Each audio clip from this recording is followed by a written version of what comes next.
자, 오늘 본문은 시편 132편 1절에서 14절 말씀입니다. 132편 1절에서 14절 우리가 교독하시겠습니다. 1절 제가 했습니다. 여호와여, 다윗을 위하여 그의 모든 겸손을 기억하소서. 그가 여호와께 맹세하며 야곱의 전진자에게 서원하기를 내가 내 장막집에 들어가지 아니하며 내 침상에 오르지 아니하고 내 눈으로 잠들게 하지 아니하며 내 눈꺼풀로 졸게하지 아니하기를 여호와의 처소 곧 야곱의 전능자의 성막을 발견하기까지 하리라 하였나이다.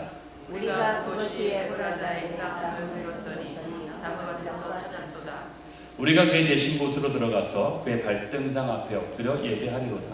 여호와여, 일어나사 주의 권능의 길과 함께 평안한 곳으로 들어가서 주의 제사장들은 의에 을을 옷 입고 주의 성도들은 즐거이 외칠지어다.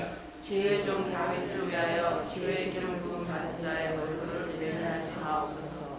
여호와께서 다윗에게 성실히 맹세하셨으니 변하지 아니하실지라. 이르시기를 내 몸의 소생을 왕 위에 둘지라. 내 자손이 내 언약과 그들에게 기록한 내 증거를 지킬진대 그들의 후손도 영원히 내 왕 위에 앉으리라 하셨도다. 여호와께서 시온을 택하시고 자기 거처를 삼고자 하여 이르시기를 이는 내가 영원히 쉴 곳이라 내가 여기 거주하여 있을 일을 원하였음이로다.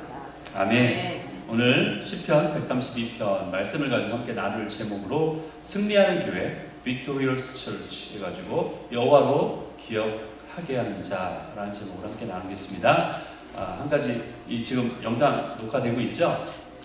예, 됐습니다. 자, 다윗이 이제 온 이스라엘을 다스릴 그러한 왕이 되었어요. 다윗이 온 이스라엘 다스릴 왕이 된 후에 가장 처음으로 행한 일이 뭔지 아십니까? 언약궤를 어떻게 했어요? 예루살렘 성으로 자기가 거주하고 기거하고 있는 자기 다윗성으로 모셔온 거예요. 예. 그래서 언약궤를 예루살렘으로 모셔오기 위해서 3만 명이나 되는 지도자들을 선별했다고 사무엘하 6장 1절에서 2절에 나와 있어요. 다윗이 이스라엘에서 뽑은 무리 3만 명을 다시 모았다. 그리고 하나님의 궤를 메어오려고 했다. 이런 기록이 나와 있어요. 여러분, 다윗은요, 언약궤를 하나님의 언약궤죠, 법궤. 언약궤를 두기 합당하다고 생각하고 있는 장소를 예루살렘이라고 지금 생각하고 있는 거예요. 그래서 예루살렘에 또한 성전을 나중에 짓잖아요. 그렇죠? 물론 다윗이 지은 건 아니지만 다윗이 시작을 했잖아요. 당시에도 하나님께 제사를 드렸던 모세 성막이 있었습니다. 모세 성막이 기브온에 여전히 존재하고 있었어요.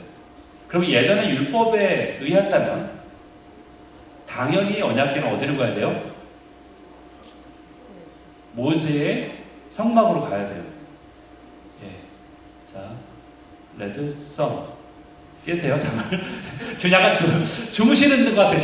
예. 반응이 약간 제가 여러분들 주무시는 것 같아서 제가 잠깐 밑에 있게 했는데 여러분, 예, 반응하십시오.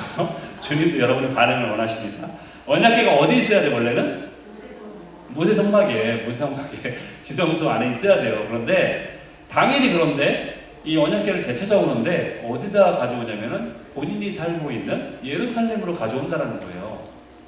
너무나 특이하죠? 모세 성막의 그 성소 안쪽에 있는 지성소에 모시는 게 당연한 율법에 의한다면 그래야 되는 건데 여전히 모세 성막이 없어진 것도 아니고 기브온이라는 장소에 여전히 존재하는데 거기로 모셔간 게 아니라 자기가 살고 있는 예루살렘으로 모셔왔다라는 거, 언약궤를. 그게 굉장히 특이하다는 거예요. 그러니까 다윗이 왕이 되자마자 가장 중요하게 생각하는 하나를 했다라는 게 바로 그거라는 거죠. 가장 처음에. 그거는 우리가 다윗의 어떤 그 갈망하고 연결되는 부분이에요, 사실은. 네. 자, 왜 그랬는지 두 가지 이유로 생각해 볼 수 있어요. 첫째는 여호와 하나님께서 그 예루살렘을 영원히 거하실 처소로 선택하셨다라는 것을 다윗이 계시로 알고 있었다라는 거예요. 예루살렘을 시온이라고 똑같이 얘기해요. 시온하고 똑같은 거예요. 시온이나 예루살렘이랑 똑같은 얘기예요. 그래서 예루살렘으로 선택하셨다. 영원히 거하실 처소로, 여호와 하나님이 영원히 거하실 처소로 예루살렘을 선택했다라고 다윗은 알고 있어요. 이미 오늘 본문에 나와 있어요. 그 얘기가 여러분 읽으신 분 느껴졌는지 모르겠는데, 그래서 요한계시록 마지막을 보면은 새 예루살렘, 예루살렘 땅이 이 땅에 있는 예루살렘이 아니라 새 예루살렘이 하늘부터 내려온다라고 돼 있어요. 요한계시록 보면요. 그래서 그 예루살렘이 어디로 내려오느냐? 똑같이 이 땅이 예루살렘에 내려오는 거예요. 새 예루살렘이 예루살렘 가운데 내려와서, 그래서 예수님이 지상의 예루살렘에서 통치를 다시 시작하시게 될 것이라는 그 계시, 그것을 구약 시대인 다윗이 알고 있다는 거 놀랍잖아요.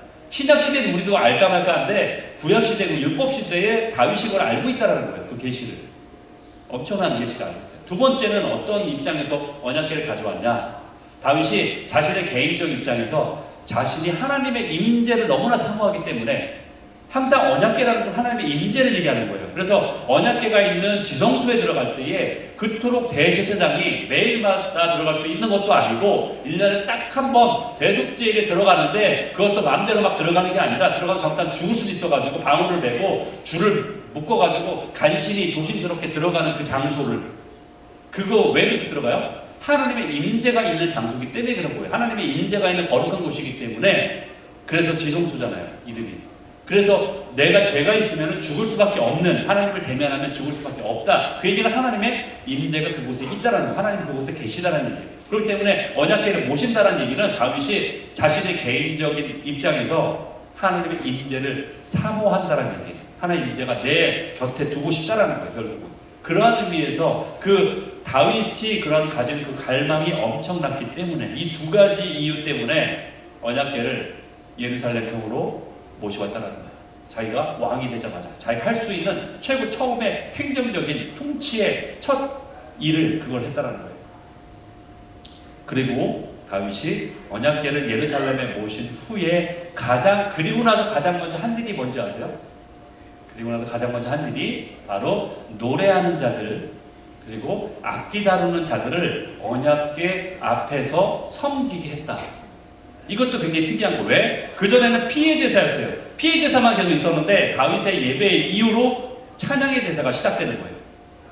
그래서 그 뒤에 부흥의 시대를 보면은, 이스라엘의 부흥의 시대를 보면은 여호와의 그 명대로, 여호와가 정한 그대로 따라서 했더니 이러한 부흥이 있었다라는 고백들이 7번에 걸쳐서 나오고 있어요, 성경에 보면. 여러분, 다윗은요 어디에 태어난 줄 아세요?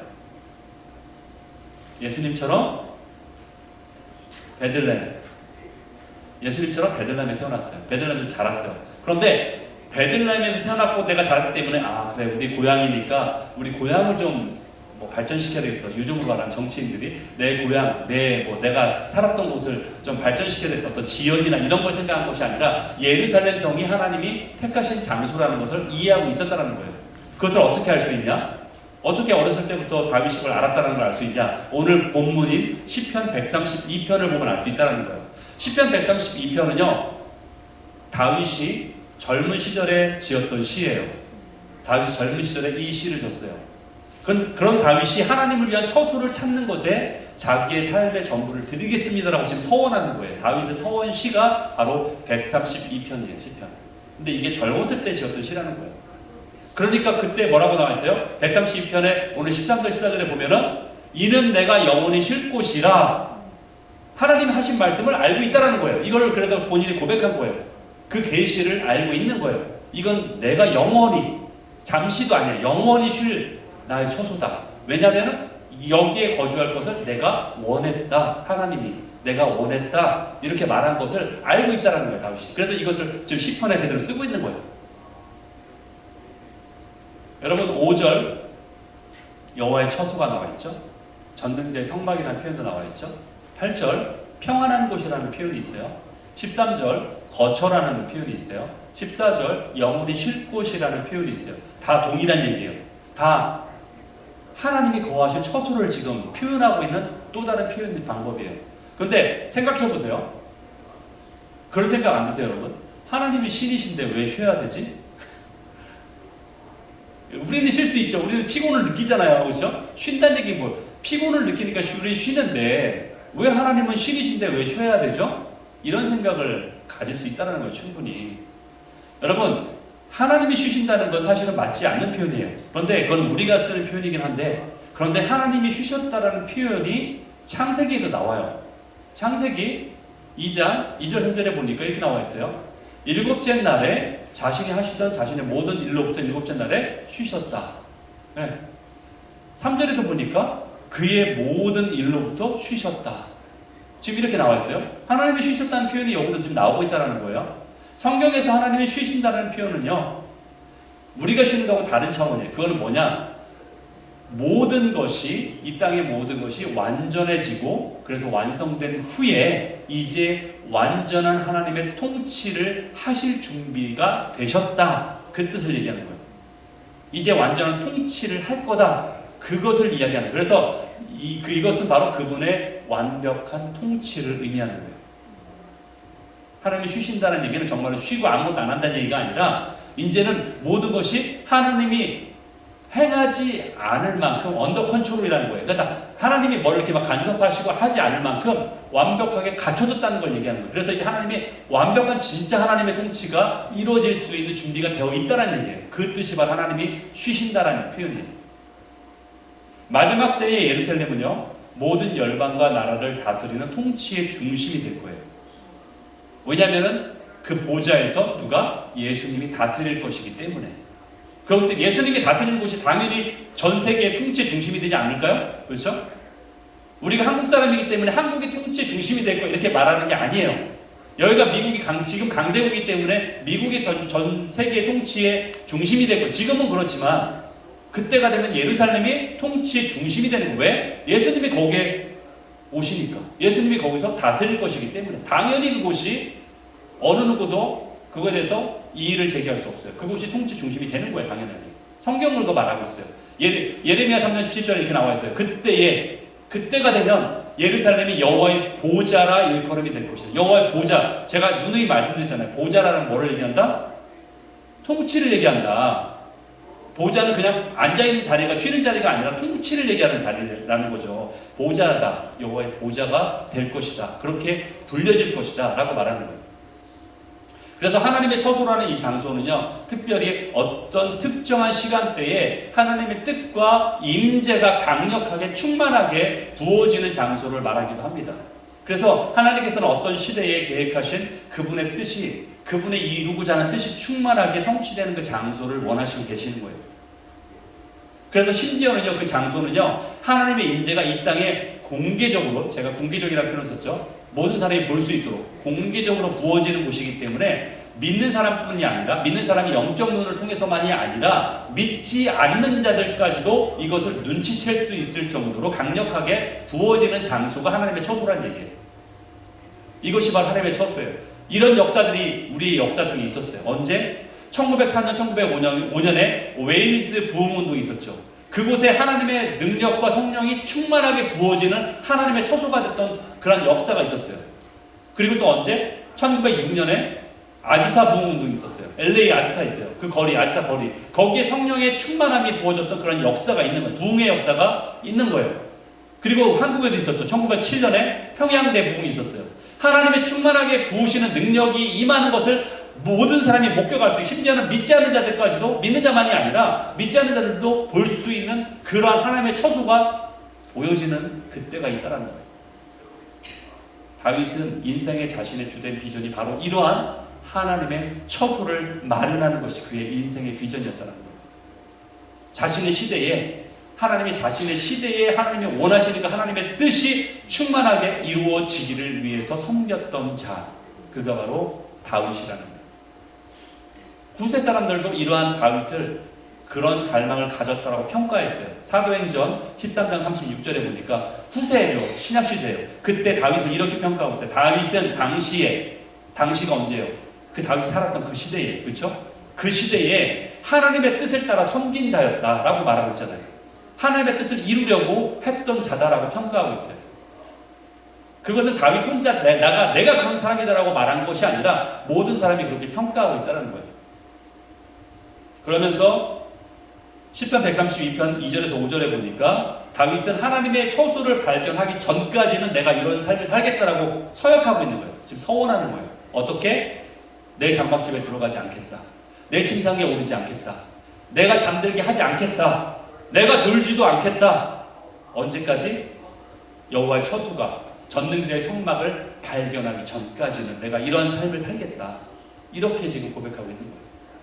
이것은 바로 이사야 62장에 나오는 62장 7절에 나오는 그것을 발견하기까지라는 표현은 바로 이사야 62장 7절에 나오는 세상으로부터 예수님이 찬송받기까지 하고 동일한 표현이에요. 주야로 우리는 잠잠하지 않을 것입니다. 이사야 62장 6절 7절에 보니까 성벽의 파수꾼들이 주야로 계속 잠잠하지 않는 거예요. 깨어있는 거예요. 그래서 너희는 쉬지 말아라. 그러면서 세상에서 여호와께서 찬송 받으시기까지 또 그분이 쉬지 못하게 너희들이 해라. 중보해라. 기도해라. 여호와로 일하시지 않아. 지금 이렇게 얘기하고 있는 거예요. 그게 동일한 표현이라고 생각해요. 다윗이 그랬던 것처럼 하나님이 거하실 처소를 마련하는 사명은 우리 믿는 자들에게 주어진 특권 그리고 사명인 거예요. 에베소서 2장 22절 이런 말씀이 있어요. 너희도 우리도 성령 안에서 뭐가 되도록 하나님의 거하실 처소가 되기 위하여 누구 안에서? 그리스도 예수 안에서 함께 지어져 간다. 이게 교회의 모습이에요. 하나님의 거하실 처소가 되기 위해서 그 영광이 머무는 곳이 되기 위해서 너희도 그렇게 지어져 갈 것이다. 우리에게 주신 특권이고 사명이라는 거예요. 하나님의 처소를 구하는 것은 다윗만이 열심히고 특별한 열심이 있어서 그래야만 하는 것이 아니라 과거의 역사가 아니라 우리도 그래야 된다는 거예요. 이러한 영적인 야성을 받아들이는 자들의 헌신된 모습들이 교회사를 통해서 많이 있습니다. 다윗하고 동일한 서원을 했던 자들이 삶의 모습들이 분명히 우리는 발견할 수 있어요. 고린도전서 1장 18절 십자가의 도가 멸망당하는 저들에게는 미련한 것으로 보이지만 그러나 구원을 받는 우리에게는 하나님의 능력이 된다. 이것을 고백할 수 있는 자들은 바로 이러한 정신을 가진 자예요. 하나님이 이렇게 우리로 하여금 이러한 과격하고 레디컬한 급진적인 것을 우리 삶의 방식으로 받아들이는 자에게 그분의 권능을 부어주신다고 약속하세요. 그리고 우리로 하여금 우리처럼 이러한 주님 앞에 나의 삶의 방식을 주님의 삶의 방식으로 바꾸는 자들을 일으키는 일에 우리를 사용하실 거예요. 또 다른 그런 자들을 일으키는 일에 우리를 또한 사용하실 거예요. 내가 그런 자가 되기를 원하시면서 동시에 내가 또 다른 그러한 자를 세우는 일에 우리가 또 사용을 받게 된다는 거예요. 어떤 때는 그 수가 5명일 수도 있고 10명일 수도 있어요. 어쩌면은 우리 같은 이런 작은 수일 수 있어요. 아니면 그보다 더 많은 수백 또는 수천 명의 사람들이 있을 수 있어요. 근데 하나님께서는 우리가 살아가는 이 시대에 이 시대에 행하시기를 원하시는 하나님의 뜻이 무엇인지를 기도하는 자들을 분명히 찾고 계시다는 거예요. 여러분 누군가는 반드시 하나님께 사용함을 받을 거예요. 그렇죠? 왜 그렇게 생각하세요? 성경에 이렇게 나와 있으니까 물론 그래요. 상식적으로 생각해도 누군가는 하나님의 사용함을 받을 거예요. 왜냐면은 예수님이 분명히 다시 오시기 때문에. 예수님이 다시 오실 텐데 아무 준비가 돼 있지 않으면은 구원받을 자가 어디 있어요? 침례 요한처럼 주님의 오심을 예비하는 자다 나는 그렇게 예비할 자들이 분명히 세우신다는 거예요. 초림 때는 왜 몇 명만 없었냐? 왜 예수님 못 알아봤냐? 당연히 초림에는 구원만 해결하면 되기 때문에 예수님이 모든 자들이 공개적으로 내가 메시아라는 걸 알릴 필요가 없어요. 그때는 오히려 십자가의 사역을 이루기 때문에 오셨기 때문에 몇 명이 안 되는 예수님을 메시아라고 알아보는 자들이 몇 명이 없었다는 얘기. 그러나 이제 마지막이라니, 진짜 마지막이라니까요. 마지막, no more chance예요. 마지막 때라니까요. 예수님이 다시 오시면 진짜 끝이에요. 이제는 종결이에요. 종결. 물론 영원한 삶이 있지만 우리가 이 땅에서의 선택의 종결이라니까. 선택할 수 있는 기회의 종결이에요. 그러면은 그때는 정말로 그때까지 하나님을 믿고 하나님을 받아들일 자들을 불러일으키기 위해 많은 자들을 일으키실 거라는 거죠. 사용할 자들을. 많은 침례 요한들을 일으키셔서 그들로 하여금 예수님의 다시 오심을 준비케 하는 배추수를 우리에게 준비케 하신다라는 거죠. 그래서 우리는 사용함을 받는 자들이 분명히 있게 될 거라는 거예요. 그렇다면 생각해 보세요. 하나님께서 분명히 사용함을 받는 자들을 세우실 텐데 그 중에 여러분들이 들어가지 않는 이유가 어디에 있어요? 여러분이 왜 나는 선택받지 않을 거라고 생각하세요? 그걸 내가 선택해야죠. 그거를 내가 예스라고 해야죠. 내가 그 자리에 있겠습니다. 내가 그런 자가 되겠습니다라고 선택하지 않을 이유가 없는 거예요. 여러분, 주님은 지금도 전 세계의 모든 자들 가운데 그러한 자리로 주님 주님의 첫 계명을 첫 자리로 회복시키는 일에 순종할 자들을 일으킬 그러한 사람들을, 그러한 촉매제 역할을 할 그러한 사람들을 세우고 계세요. 하나님의 뜻이 충만함이 이 삶 가운데 부어지는 것을 경험할 그러한 자들을 주님은 찾고 계세요. 여러분, breakthrough라는 영어 표현이 있어요. 이 돌파예요, 돌파. 우리말로 돌파. 어떤 걸 이렇게 돌파. 격파하듯이 빵 돌파하는 거. breakthrough 한다. 이 돌파의, 성경이 말하는 돌파에는 두 가지 측면이 있다고 저는 생각해요. 첫 번째 돌파는요, 이미 예수 그리스도께서 이루어내신 돌파예요. 예수 그리스도께서 영적인 영역을 통해서 이미 이루어내셨던 엄청난 충만하신 돌파예요. 그런데 이제 주님은 우리에게 또 다른 걸 도전하세요. 그게 뭐냐? 이 돌파를 가지고 우리에게 또 다른 돌파가 남아있어요. 그 또 다른 돌파는 하나님의 뜻이 이제 마지막 주님의 재림 때까지 그 기간 동안에 이 땅에 충만하게 부어지도록 그분과 함께 동역함으로 인해서 우리가 함께 주님과 이루어 나갈 돌파가 또 다른 돌파라는 거예요. 요한복음 14장 12절에 이런 도전이 있어요. 우리에게 이런 말씀하세요. 내가 진실로, 예수님 말씀하시는 거죠. 내가 진실로 너희에게 이르노니 나를 믿는 자는 내가 하는 일을 그도 할 것이요 또한 그보다 큰 일을 할 것이다. 왜냐하면 내가 아버지께 이제 가기 때문이야. 여러분, 그분이 먼저 돌파하셨어요. 예수님이 먼저 돌파하셨어요. 이제 우리의 차례예요. 우리가 돌파할 차례예요. 성령님과 함께 우리가 돌파할 차례예요. 이것이 바로 믿는 자들이 살아가는 이유가 되어야 된다는 거예요. 이 땅에서 삶을 통해서 영원한 삶을 미리 연습하는 거예요. 그래서 이 땅의 삶은 인턴십 과정이에요. 무엇을 위한? 영원한 삶이 진짜예요. 그게 진짜인 영원한 삶이 진짜인데 세상 사람들은 이 지금의 삶이 진짜라고 생각하는 거예요. 그렇기 때문에 그들의 끝은 뭐예요? 허무한 거죠. 왜? 죽으면 끝이니까. 그들은 이게 진짜, 그래 진짜라고 쳐요. 이게 지금 사는 진짜라고 쳐도 이게 끝이면 그냥 끝인데 뭐 아무 소망이 없는 거예요. 그러나 우리의 삶은 진짜 영원한 삶이 있다라는 거예요. 그것을 미리 예행 연습하는 게 바로 이 땅의 삶인 거예요. 그리고 그 영원한 삶을 위해서 이 땅에서 선택할 기회가 우리에게 주어진 거예요. 바로 누구를? 예수님을. 나의 구주로. 그러니까 우리는 이 땅에 태어나는 순간 예수님을 선택할 기회를 얻게 된 거예요. 이터널 빙으로 살아갈 수 있는 그러한 기회를 태어나면서 얻게 되는 거예요. 그래서 태어난 존재가 귀한 거예요. 이터널 빙으로 태어나는 거예요.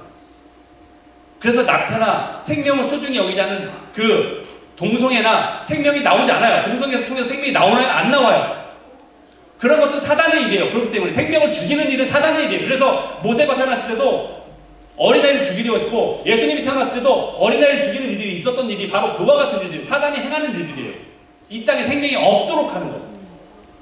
우리는 이터널 빙으로 태어났어요. 살아나는 이 자체가 존귀한 거예요. 그래서 태어나는 순간 우리는 영원한 삶을 살 자로, 자격자로 태어나는 거예요. 그리고 이 땅에서 우리가 예수를 믿을 기회가 우리에게 주어지는 거예요. 그렇다고 우리가 선택이 남아있어요. 내가 무엇을 선택할 것인가. 그래서 우리가 예수님보다 제자들보다 더 본질적으로 뛰어나기 때문에 더 큰 일을 한다는 게 절대 아니에요. 저 말씀의 뜻은 뭐냐면은 하나님의 구속 계획에 그렇게 정해져 있기 때문에 우리가 큰 일을 한다는 거예요. 왜냐하면 마지막 때에 대추수를 이루어야 되고 그때가 그런 일을 우리가 감당해야 되기 때문에 너희들이 그 큰 일을 행해야만 하는 시대가 올 거야. 그리고 그 일을 너희가 감당해야 될 너희의 부르심이야라고 말씀하시는 거예요. 그 뜻이에요. 우리가 예수님보다 더 뛰어나서가 아니에요. 여러분, 구약시대 요엘 선지자는 믿는 자들이 성령으로 충만하게 될 것을 예언했어요. 요엘서 2장 28절 30절 우리가 찬양도 하죠. 마지막 날에, 그렇죠? 마지막 날에 내 영을 만민에게 부어줄 것이다. 너희 자녀가 장래일을 말하고 늙은이는 꿈을 꾸고 젊은이는 이상을 환상을 보게 될 것이다. 이런 일들이 있을 거라고 분명히 말씀하고 이건 능력의 일들이에요. 여러분, 예수님이 죽으신 이후에 정말로 제자들이 오순절에 이러한 성령의 임하심을 경험했어요. 그리고 베드로는 그 상황이 요엘 선지자의 예언이 이루어질 것이라고 사도행전 2장 14절 19절에서 또다시 선포해요. 베드로도 신약에서 이걸 선포해요. 구약의 요엘 선지자가 했던 그 예언을 그대로 선포하고 있어요. 베드로가 서서 소리를 높이 이르되 내 말에 귀를 기울이라 하면서 저들이 오순절에 성령이 취한 것이 저들이 니네가 생각한 것처럼 술에 취한 게 아니야. 그러면서 설명하는 거예요. 왜 성경이 이렇게 말하지 않았냐? 말세에 내가 내 영을 모든 육체에 부어주리니 너희 자녀는 영원할 것이요 너희 젊은이는 환상을 보고 너희 늙은이는 꿈을 꿀 것이라고 분명히 성경에 나와 있지 않냐? 이것이 이루어지고 있는 거야 라고 말하고 있어요. 그런데 생각해 보세요. 모든 육체에 성령이 다 부어졌나요? 그때 오순절에? 모든 영에게 만민에게 다 부어졌나요? 그러지 않았어요. 그 소수의 마가의 다락방에는 소수의 사람들에게만 그것이 이루어진 거예요. 결국 이것도 뭐냐? 더블 풀필먼이에요. 이중성취예요. 뭐냐? 그때 주님이 우리에게 약속하신 것들을 이루어지는 것을 맛을 보게 하시고 또 다른 성취가 완전한 성취가 마지막 때에 이루어질 것이라는 거예요. 왜? 거기에 분명히 말세라고 나와 있잖아요. 그렇죠? 말세에 마지막 때에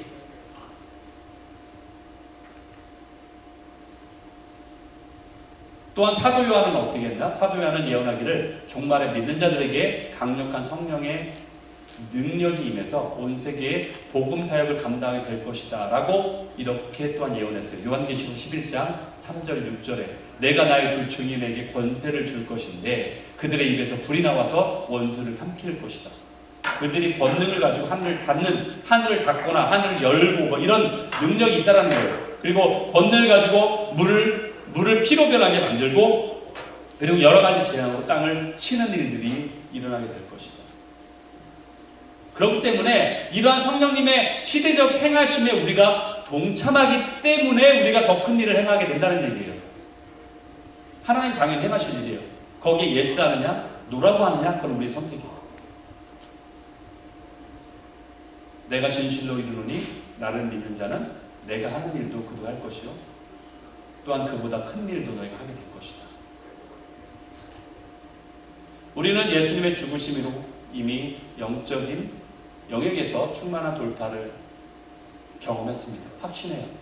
그런데 이제 이 땅 가운데 하나님의 뜻이 충만하게 부어지는 두 번째 돌파가 일어나도록 우리가 영적 전쟁을 이제 해나가야 돼요. 여러분 영적 영역에서의 돌파는요 믿음의 눈을 가진 성도들만 확인할 수 있는 영역이었다면 이제 이 땅에서 이루어질 이 자연계 영역에서 이루어질 돌파는 믿지 않는 자들까지도 경험하게 될 그러한 날들이 올 거예요. 이제 마지막 때 그런 날들이 올 거예요. 그래서 초대교회 때 그러한 어떤 일종의 그림스라고 하죠. 어떤 일종의 조그만 조각을 우리에게 보여주셨어요. 그게 뭐냐? 초대교회에 일어났던 기적인 일이에요. 믿지 않는 자들까지도 목격했던 돌파들이 그때 조금 우리에게 맛을 보여준 게 있어요. 그래서 당시의 사람들은요 감히 믿는 자들을 상종도 못했다는 그런 표현이 나와 있어요. 사도행전 5장 13절 16절에 보면 이렇게 나와 있죠. 그 나머지는 감히 그들과 상종하는 사람이 없었지만 상종하지 않다는 것이 아니라 나쁘게 상종하지 않았다는 게 아니라 엄청난 능력을 행하는 교회의 교인들의 모습이었기 때문에 감히 그들을 대할 수 없었다는 얘기예요. 그러면서 백성이 그들을 칭송했다, 익스펙트했다. 네, 그렇게 나와 있어요. 그래서 어떻게 했어요? 심지어는 15절에 나와 있잖아요. 베드로가 지나갈 때에 혹시 베드로의 그림자라도 이렇게 좀 덮이면 날까봐 거기에 막 오기도 하고 그런 일도 있었다는 얘기예요. 그래서 모든 병든 자들, 귀신 들린 자들이 다 나음을 얻었다라고 그렇게 성경은 말하고 있습니다. 여러분 주님이 보시는 그 은혜의 분량을 우리가 더 크게 만들 수 있는 능력이 우리에게는 없습니다. 하지만 우리가 할 수 있는 일이 있어요. 그것은 뭐냐면은 우리가 더 큰 은혜를 경험하는 그 자리로는 내가 나갈 수 있어요. 선택할 수 있어요. 그것을 우리에게 주님 말씀하시는 거예요. 야고보서 4장 6절에 보니까 겸손한 자에게 은혜를 주신다고 말씀하세요. 우리가 과연 겸손하게 그 자리로 나갈 것인가? 그것을 우리에게 도전하시는 거예요. 로마서 5장 2절에 보니까 우리가 믿음으로 은혜에 들어간다는 거죠. 그 믿음을 가지고 우리가 은혜로 들어갈 수 있다는 거예요. 베드로후서에 보니까 그리스도를 아는 은혜와 그를 아는 지식 가운데 너희가 자라가야만 한다. 우리에게 그렇게 격려하고 계세요. 여러분, 우리가 방금 전에 제가 말씀드렸던 돌파의 브레이크스루의 그 두 가지 측면을 우리가 말씀드렸는데 어떤 때는 우리가 너무 혼동하긴 해요. 어떤 혼동이 있냐면은 예수님이 이미 이루어 놓으신 돌파보다도 훨씬 적은 것에 우리가 만족하려고 하는 우리의 모습을 보게 된다는 거예요. 사람들은 이 땅에서 앞으로 하나님이 행하시려고 계획하시는 그 분량을 경험하는 것에 별로 관심이 없다라는 거예요. 이미 내가 이 과거에 경험한, 이미 예수님이 이미 영의 영역에서 과거에 이루어오신 그 돌파에만 만족하고 살려고 한다는 거예요. 하나님께서 우리 세대에 주시고자 작정하신 그 충만함의 분량을 우리가 보아야 되는데, 그리고 그것을 위해 싸워나가야 되는데, 그게 우리가 행해야 될 몫인데 그것을 우리가 포기한다는 거예요. 미리 포기한다는 거예요. 아, 그냥 여기에 좋사오니, 이것에 좋사오니 그냥 여기에 그냥 텐트를 치고 삽시다. 맞아, 그 제자들부터 똑같은, 그냥 거기에 만족해버린다는 거예요. 하나님이 계획하신 더 엄청난 것들이 있는데 그것을 우리가 기대하지 않는다는 거예요. 이런 영화에 이런 말이 있어요. The best is yet to come. 뭐예요? The best is yet to come. 아직 가장 좋은 것은 아직 오지 않았다. 가장 좋은 것은 아직 오지 않았습니다. 이걸 기억하셔야 돼요. 가장 좋은 것은 여러분이 아직 경험하지 않았어요. 여러분이 단정하지 마세요. 내가 이미 옛날에 줬던 은혜가 아무리 커도 그거보다 더 큰 것이 있어요. 정말로. 그것을 여러분 스스로 속아서는 안 돼요. 그 돌파를 우리가 혼동해서는 안 돼요. 예전에 과거에 이루었던 그 돌파를 거기에 의지해서는 안 된다는 거예요. 여러분, 이 말은요, 우리가 어려운 상황을 지날 때 우리에게 힘을 주는 말이기도 해요. 하지만 이렇게 생각해 볼 수도 있어요. 우리가 과거에 겪었던 영광이나 과거에 경험했던 은혜를 떠올리면서 우리가 그것을 추억하면서 앞으로 나가길 주저하고 있는 자들에게 필요한 말이라고 저는 생각해요. 이 말이. 아직 좋은 것은 오지 않았다. 내가 그동안 경험했던 것이 다라고 생각하지 마세요. 내가 그동안 경험했던 것이 가장 좋았다라고 생각하지 마세요. 하나님의 충만하심을 그것으로 여러분이 제한하지 마시라는 거예요. 하나님의 충만하심을 은혜를 스스로가 제한하지 말라는 거예요. 그건 여러분의 교만이에요. 하나님이 더 큰 것을 줄 걸 지금 얘기하고 있는데 그동안 내가 경험했던 것이 최고였고 다였어라고 생각하시는 것은 여러분의 교만이라는 거예요. 여러분이 알지 못하는 그 미지의 앞으로의 미래의 가운데 주님이 예비하신 것들이 분명히 있다라는 거예요. The best is yet to come. 가장 좋은 것은 아직 오지 않았다. 이것을 이야기해야 돼요. 여러분 스스로 이전보다 더 좋을 수는 없다라고 제안하는 것은 그것은 어쩌면 여러분의 고집일 수 있고요. 어쩌면 하나님의 능력을 여러분 스스로가 폄하시키는 그런 행위라고 저 생각해요. 로마서 8장 18절 25절에 이런 말씀이 있어요. 18절에 생각하건대 현재의 고난은 장차 우리에게 나타날 영광과 비교할 수 없도다. 24절에 보이는 소망이 소망이 아니니 보는 것은 누가 바라리요. 25절에 만일 우리가 보지 못하는 것을 바라면 참음으로 그것을 기다려야 한다. 예. 현재의 고난은 장차 우리에게 나타난 영광과 비교할 수 없다. 이 표현을 이렇게 바꿔도 괜찮은 것 같아요. 어떻게? 현재의 영광은 장차 우리에게 나타날 영광과 좋게 비교할 수 없다. 앞으로 올 것이 더 크다라는 거예요. 그것을 기대해야 된다는 거예요. 우리가 경험할 수 있고 기대할 수 있는 은혜의 갑절을 우리가 구해야 된다는 거예요. 여러분, 갑절의 영감을 누가 구했어요? 엘리사가 구했죠. 그렇죠? 엘리야 스승인 엘리야가 승천할 때까지 그 곁을 떠나지 않았어요. 그러자 엘리야가 하늘로 승천하기 전에, 오르기 전에 엘리사에게 네가 나에게 어떤 것을 구하냐라고 물었을 때 엘리사가 뭐라고 얘기했냐면은 내가 갑절의 영감을 나에게 주십시오라고 이렇게 말했어요. 근데 되게 갑절의 영감이라고 하면 사람들이 어떻게 생각해요? 내가 큰 인물이 되게 해주세요. 이렇게 생각하지 않나요? 내가 큰 사역을 하게 해주세요. 이걸 이야기하지 않나요? 나에게 그런 축복을 주세요. 여러분, 그런 말이 아니에요. 갑절의 영감을 달라는 말이 그런 말이 아니에요. 여러분, 갑절의 영감에서 이 말의 뜻은 뭐냐? 두 몫을 달라는 거예요. 두 몫을 달라. 나에게 두 몫을 주십시오. 누가 요구하는 거냐면은 장자가 요구하는 장자권을 이야기하는 거예요. 장자권. 이 이스라엘에서 장자권을 어떻게 줬냐? 만약에 아들이 4명이 있어요. 그럼 4등분에 주지 않았어요. 5등분을 내요. 5등분을 내서 두 몫을 장자에게 주고 나머지 몫을 세 자녀들에게 주는 거예요. 두 몫을 달라는 게 장자권이에요. 두 몫을 주는 게. 그럼 이게 무엇을 얘기하냐? 두 몫을 달라는 뜻은 바로 믿음의 계승자를 말하는 거예요. 믿음의 상속자가 되겠습니다라는 결단을 말하는 거예요. 어떤 갑절의 영감을 달라는 것이 권한이나 나에게 권리를 더 요구하는 것처럼 보이지만 그게 아니라 내가 그에 대한 책임을 지고 살아가겠다는 결단의 표현이에요. 내가 믿음의 계승자가 되겠습니다. 내가 믿음의 상속자가 되겠습니다. 그런 뜻이에요. 여기에 보니까 능력이나 권세를 뜻하는 단어가 나오죠. 영감이라는 단어가 나와요. 영감을 주십시오.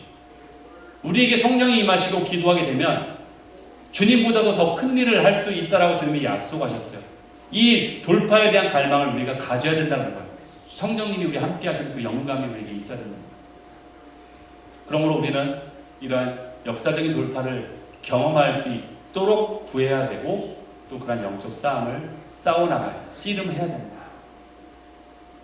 그런데 이런 모습과는 상반된 교회의 모습들이 성경에 나와요. 계시록 3장 3절에 보면은 그러한 자가 나와요. 그럴듯하게 권능이 있는 것처럼 사역하는 것처럼 모습은 지녔지만 편안하고 피상적이고 아무런 능력도 없는 그런 교회의 모습이 나와요. 그래서 내가 살았다는 이름은 가졌지만 너는 죽은 자다. 이런 모습이 마치 현 시대의 교회의 모습이 아닌가 우리가 생각해 볼 필요가 있다고 생각합니다. 이런 오류가 뭐예요? 이런 오류는 마치 벌거벗은 임금님 이야기에 나오는 그 왕하고 똑같아요.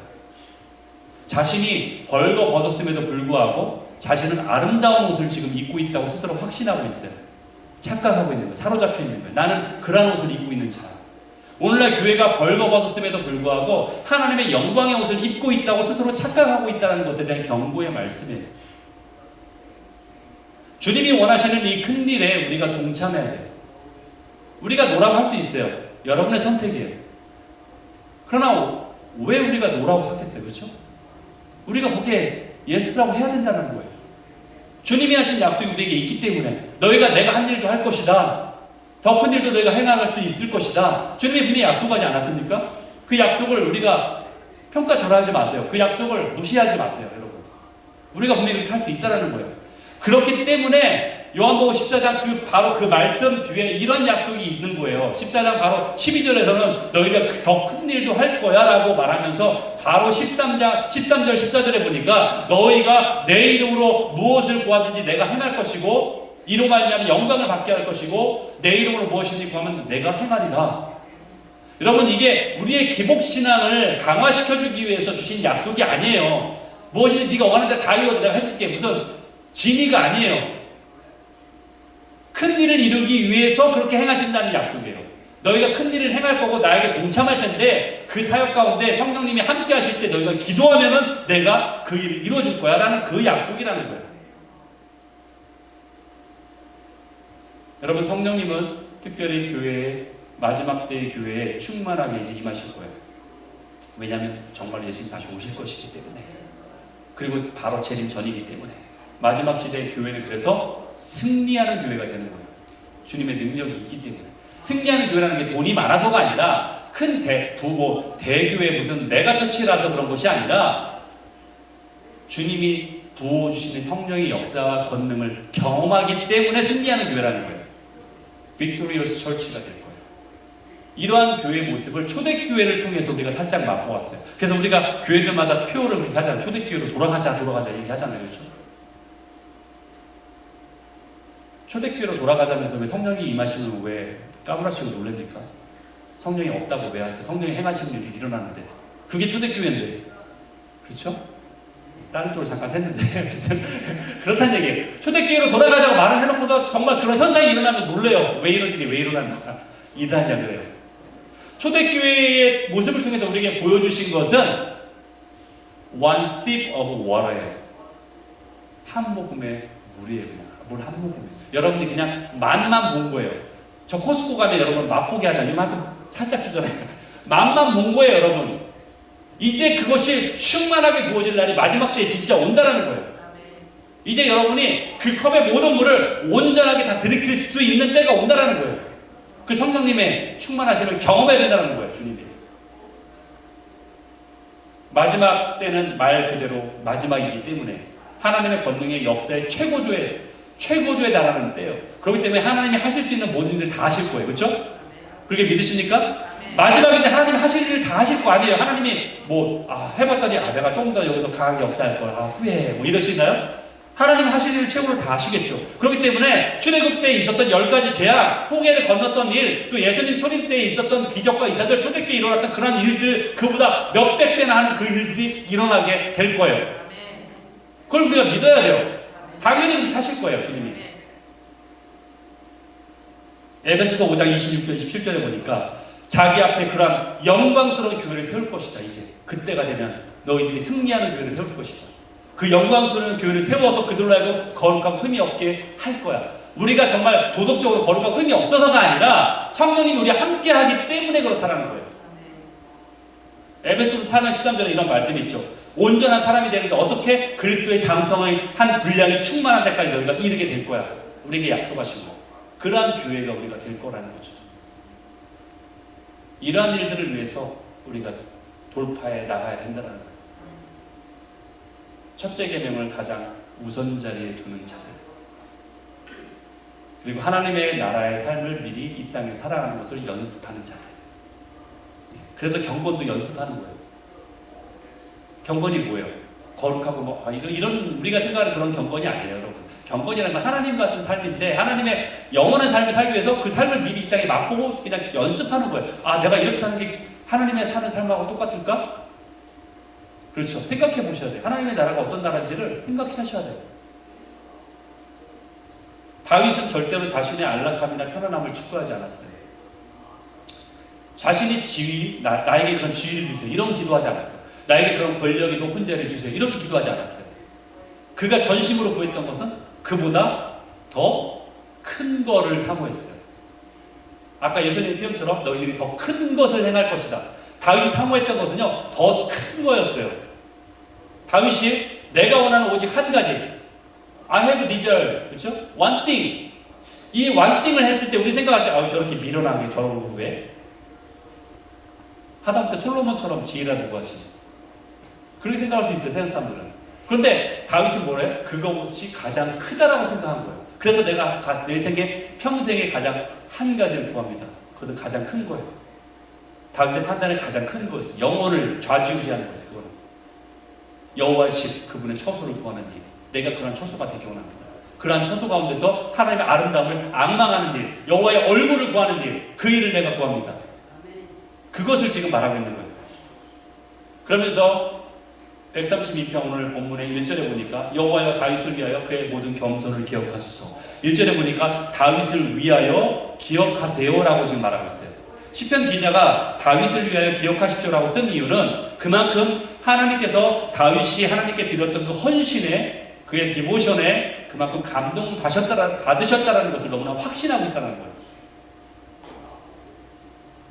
여러분, 일반적으로 우리가 하나님의 약속을 기억하잖아요. 그렇죠? 보통은 통상적으로는 우리가 하나님의 약속을 기억하죠. 그렇죠? 하나님이 하신 약속들을 기억하는데 여기에서는 한 인간의 헌신을 하나님 앞에 기억하세요라고 지금 말하고 있는 거예요.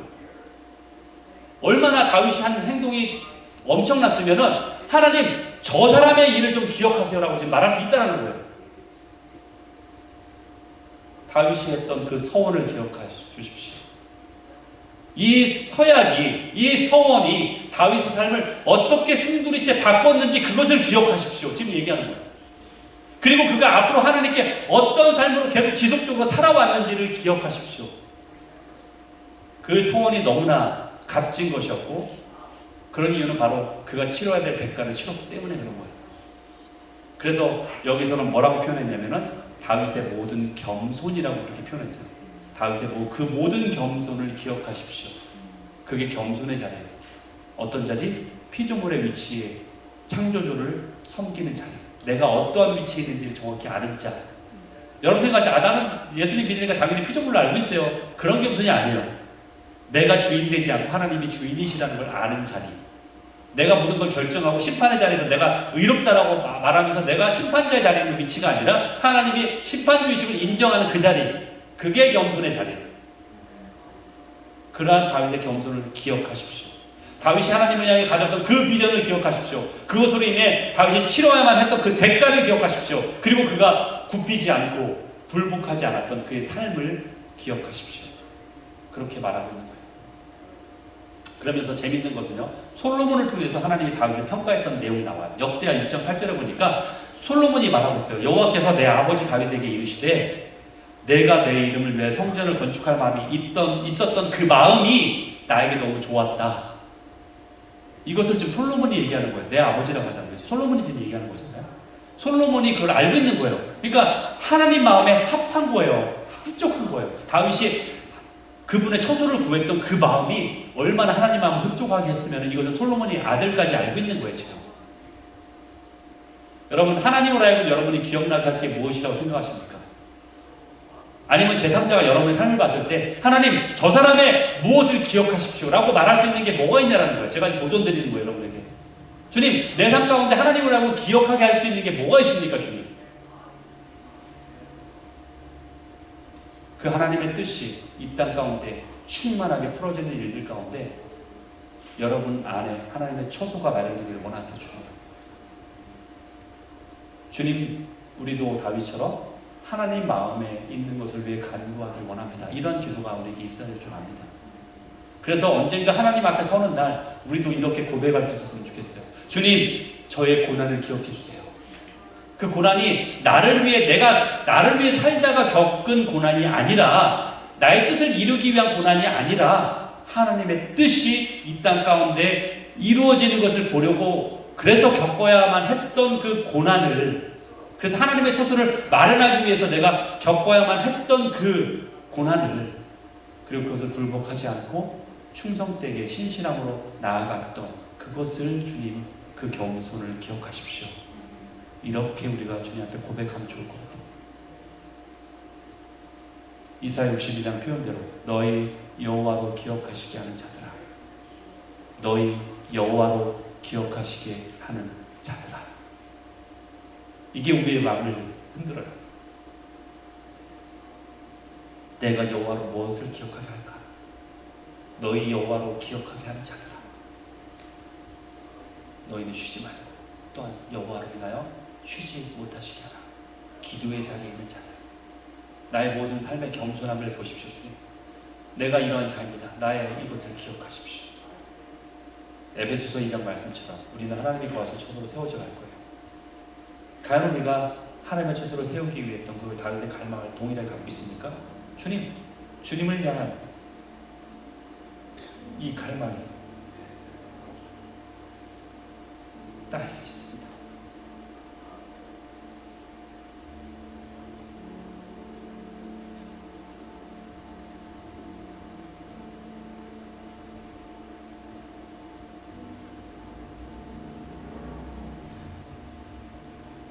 주님이 거하실 처소가 되기 위해서 우리가 그리스도 예수 안에서 함께 지어져 갈 것입니다. 우리 공동체가 그러한 자가 되게 하십시오. 그래서 성령의 충만함을 경험케 하십시오. 이 마지막 때에 모든 것을 흔드실 텐데, 주님, 모든 것을 흔드는 이유는 흔들리지 않을 것을 보존하기 위함인데, 흔들리지 않는 것 진리밖에 없습니다. 예수 그리스도를 나타내시기 위해서 모든 가변적인 것들, 흔들릴 만한 가짜들을 흔드시는 거예요. 그때에 우리가 흔들리지 않기 위해서는 주님 앞에 우리가 이러한 마음으로 서야 되는 거예요. 주님의 척소가 우리 안에 거할 때 우리는 흔들리지 않아요. 굳건하게 설 수 있습니다. 우리가 자리에 일어나셔서 주님 앞에 한번 고백하며 찬양을 원합니다. 이 찬양은 옛날에 아주 많이 불렀던 찬양이에요. 우리 수련회 때 특히 많이 부른 찬양인데, 우리 한 사람 한 사람이 작은 불꽃이 되었으면 좋겠어요. 큰 불꽃도 바라지 않아요. 작은 불꽃만 있으면, 그것만 있으면 된다고 주님 말씀하세요. 내 안에 이런 소망만 있다면, 이 갈망이 있다면 그것은 바로 큰 불을 일으키는 일인 거예요. 네 안에 이러한 주님을 향한 이러한 온전한 그러한 어떤 주님을 향한 나의 갈망이 정말 있다면, 그런 소원이 있다면 내가 큰 일을 행할 거야. 네가 위대해서가 아니라, 우리가 잘나서가 아니라, 우리 교회가 커서가 아니라, 우리가 돈이 많아서가 아니라, 하나님이 너와 함께 하시기 때문에, 성령님이 너와 함께 하기 때문에 큰 일을 이루게 될 거야. 그 교회가 바로 승리하는 교회야 라고 우리에게 말씀하세요. 너희 여호와로 기억하게 하는 자들아, 주님으로 기억하게 하십시오. 나의 삶이 주님으로 기억하게 만드는 자가 되게 하십시오. 이런 고백으로 우리가 함께 이 찬양을 주님께 드렸으면 좋겠어요. 작은 불꽃 하나가 큰 불을 일으키어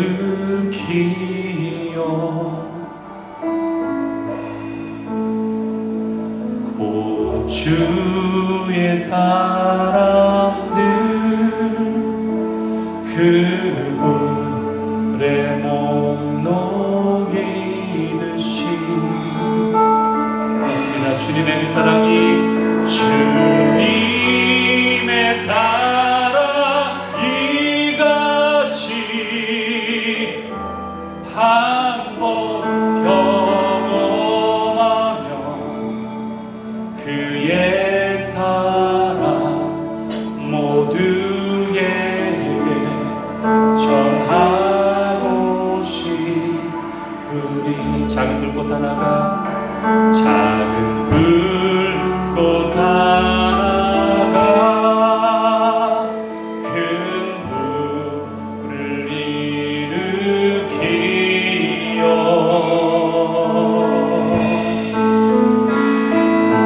주의 사람들 그 불에 목 녹이듯이. 주님의 그 사랑, 주님의 사랑 이같이 한번 하며 주의 사랑 모두에게 전하고 싶으리. 산 위에 올라가서, 산 위에 올라가서 세상에 외친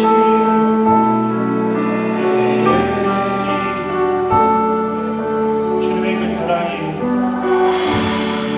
전하게 하리. 그렇습니다. 주님, 이 사랑이 내가 경험한 것이 너무나 크기 때문에 나에게 전하지 않을 수 없는 그러한 구령에 대한 그러한 영혼을 사랑하는 그러한 갈망이 있음을 고백하는데, 그러기 위해서는 내 안에 주님의 척도가 마련되는 것이 가장 먼저 필요합니다. 주님의 임재와 그분의 함께 하심을 나로 먼저 경험케 하십시오. 그 사랑을 먼저 경험케 하십시오. 내가 그런 자가 되기 원합니다. 주님, 내가 주님 앞에 드린 그 헌신을 기억하십시오. 나의 겸손을 기억하십시오. 너희 여호와를 기억하게 하는 자들아, 우리가 그런 자가 되기 원합니다. 너희 여호와를 기억하게 하는 자들아, 너희 여호와를 기억하게 하는 자들아. 주님, 이런 자로 우리를 강력하게 세워주십시오. 주님, 그런데 중요한 것은 주님의 개입과 주님의 강권하시는 역할도 물론 중요하지만 우리의 선택도, 우리의 자유의지도, 우리의 자발적인 주님께 드려지는 우리의 반응도 중요한 것을 압니다. 이 시간 우리 주님 앞에, 그렇기 때문에 주님 앞에 헌신합니다. 결단합니다. 주님, 저로 하여금 그러한 자가 되게 하십시오. 우리의 마음을 엽니다. 주님, 우리 가운데 오셔서 그러한 자로 우리를 인쳐주시고 인정해주시고 우리를 만져주십시오. 이제는 주 예수 그리스도의 놀라우신 은혜와 하나님 아버지의 변함없으신 사랑하심과 성령님의 내주하시고 교제하시고 그분의 권능을 충만하게 경험케 하시는 돌파의 역사가 이제 승리하는 교회로 주님 앞에 서기로 원하는 모든 자들 가운데, 이제 여호와로 기억하게 하는 자들이 되기를 결단한 모든 자들 가운데 이제로부터 영원까지 함께하옵시기를 간절히 축원하옵나이다. 아멘.